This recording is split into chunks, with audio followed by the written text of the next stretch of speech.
Asal sakit je, cari bomoh. Barang hilang pun, cari bomoh. Laki menikah lain pun, cari bomoh. Awak jadi lagu tu. Soal ya, bolehkah kita percaya kat bomoh? Islam amat melarang kita pakai khidmat bomoh yang menggunakan sihir, tilikan, jampi serapah dan juga khidmat jin. Jin kafir lah utamanya.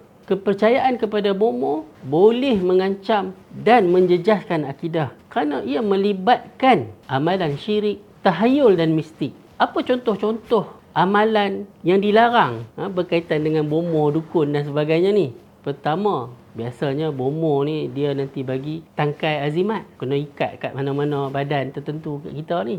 Kedua, bomoh juga biasanya menggunakan jampi serapah dalam bahasa yang kita tak faham. Ketiga, bomoh biasanya dia menggunakan tilikan, ramalan dan mendakwa tahu benda-benda yang gaib. Dan yang paling bahaya, bomoh biasanya memuja roh dan menggunakan khidmat jin.